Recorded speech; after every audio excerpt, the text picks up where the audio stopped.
Selamat Hari tau. Cakap Selamat Raya. Selamat Raya je. Cakap satu. Tutup dulu. Bau macam ni. Tutup. Mak tutup kamera. Mak tutup tau. Tutup nak.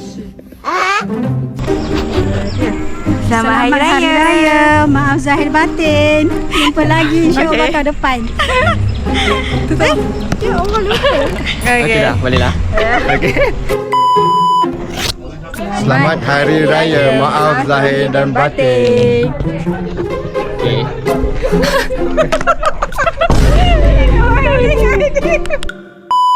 Dah. Mami. Ya. Dah cakap. Selamat Hari Raya. Tahun ni berempat, tahun depan berlima.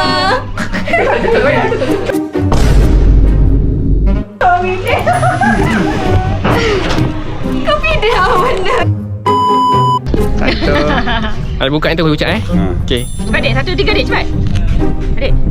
Selamat Hari Raya, maaf zahir dan batin. Adik tak dengar. Selamat Hari Raya. Kami tak tahu. Okey, guys mula. Kami daripada keluarga Taman Perdana mengucapkan Selamat Hari Raya Aidilfitri. Maaf zahir dan batin.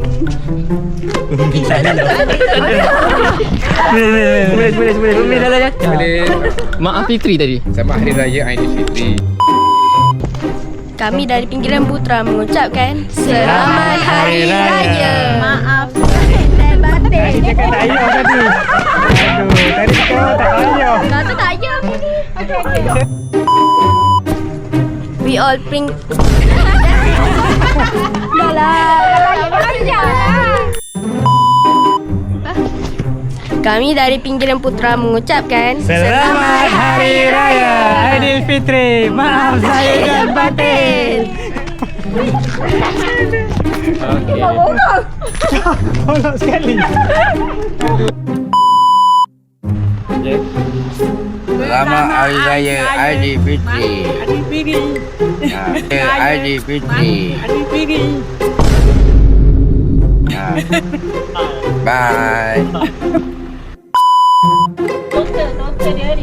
Kami mengucapkan Awak lagi sangat. Saya tahu dah nak ni lagi. Tak apalah. Itu tak apa. Dah ikut dah.